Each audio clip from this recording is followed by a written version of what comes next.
Next question from Giovanni Martinez, a maths teacher from Linwood, California, USA. I am working on reverting. One big question I have is, was the Quran created with everyone in mind? Why are certain rules applied to everyone even though we are all different? For example, drinking alcohol.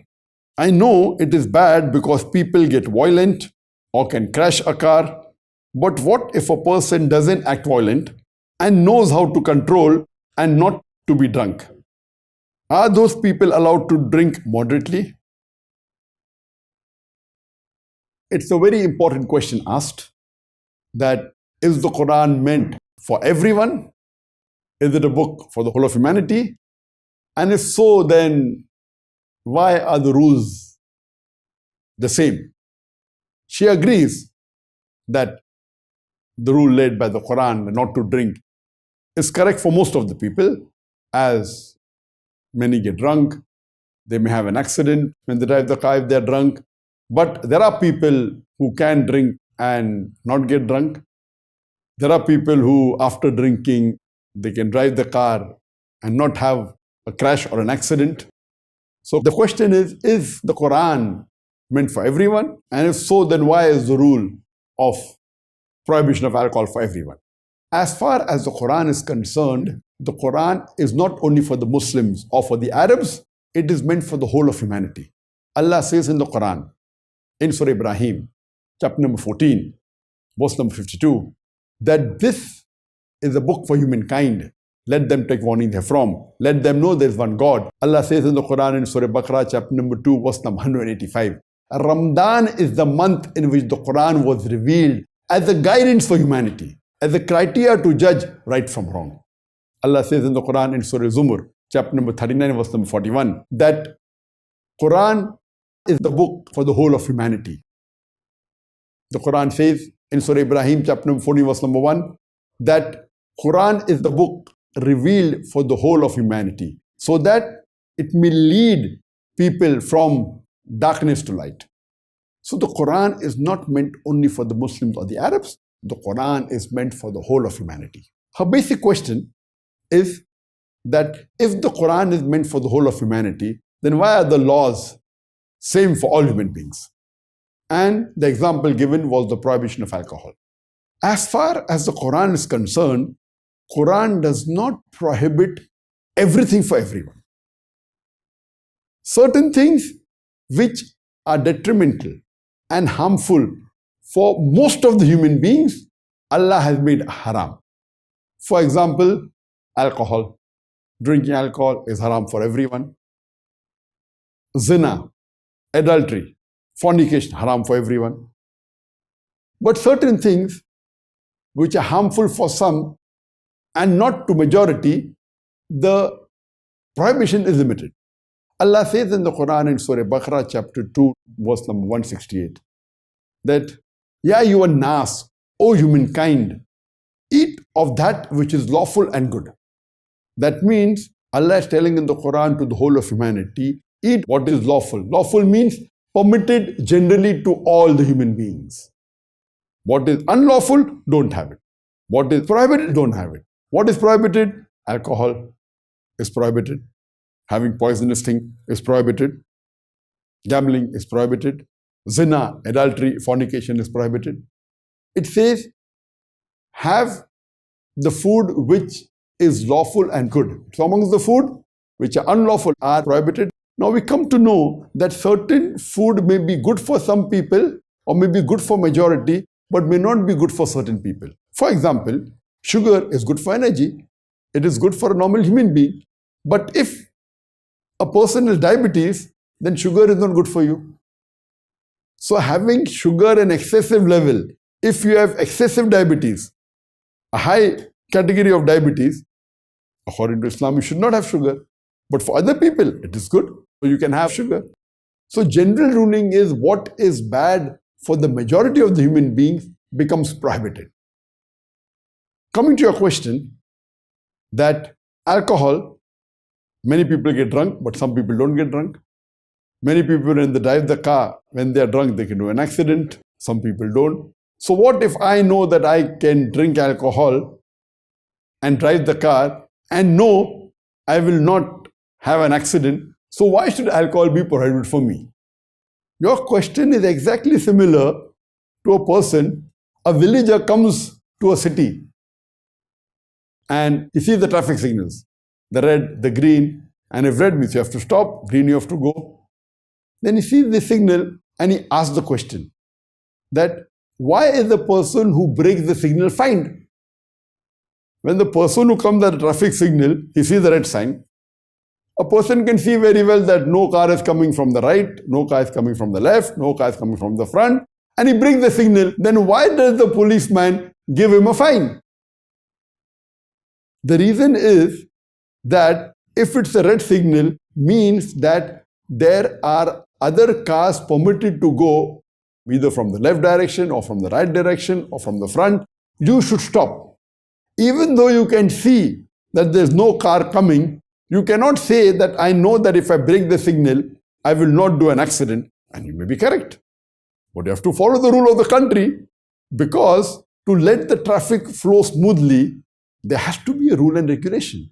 Even though you know very well that there's no car coming from the front, and if there's a red signal that you cannot go straight, and yet you go straight, if the police sees you, or if the camera snaps you, there will be a fine for you. Logically thinking, the accident didn't take place.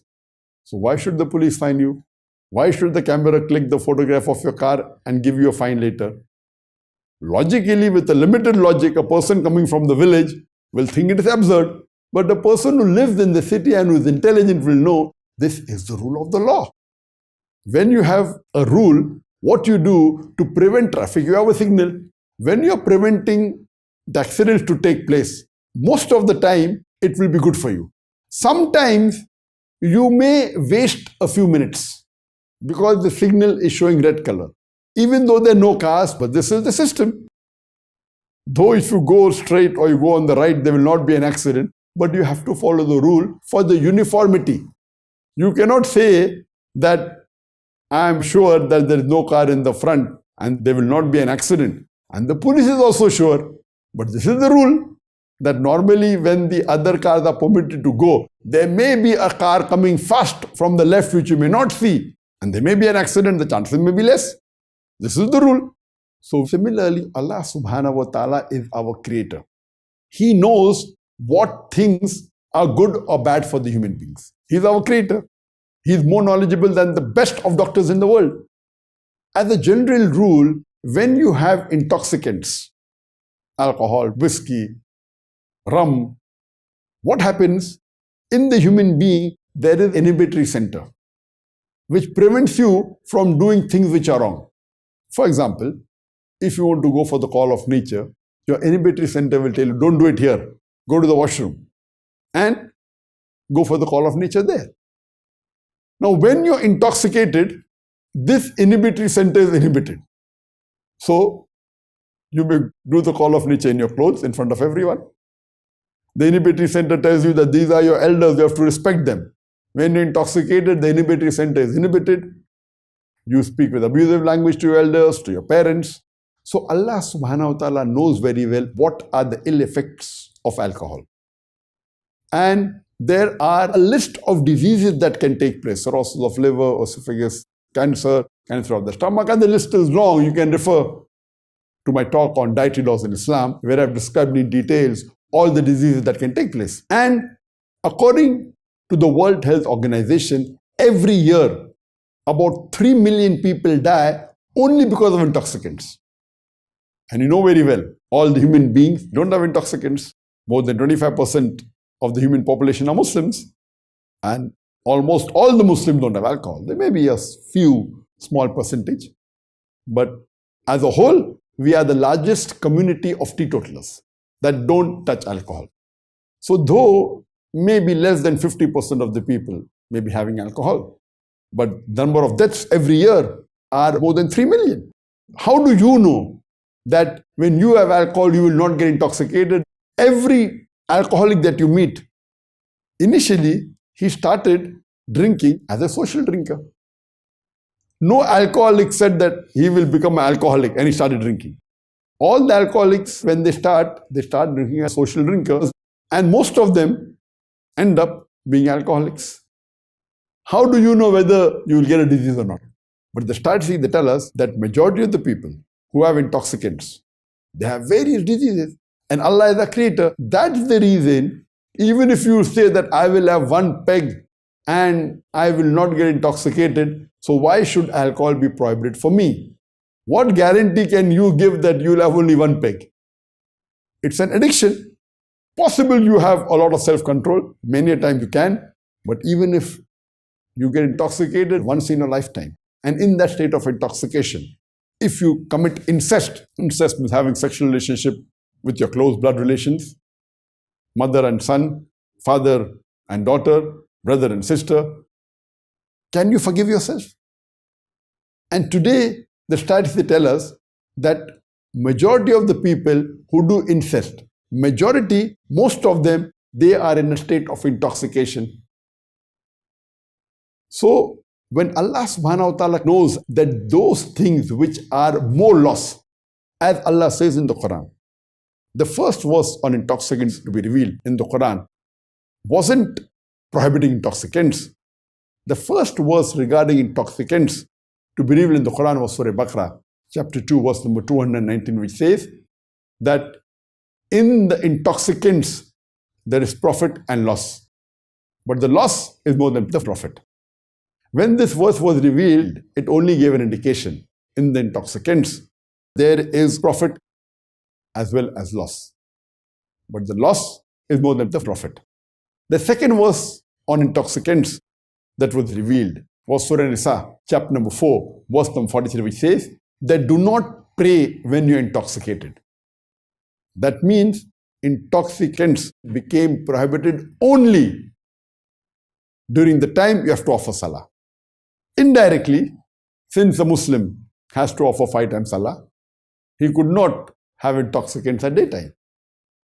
Maybe after Isha, it didn't say you can have alcohol, but it prohibited you that you cannot pray when you're intoxicated.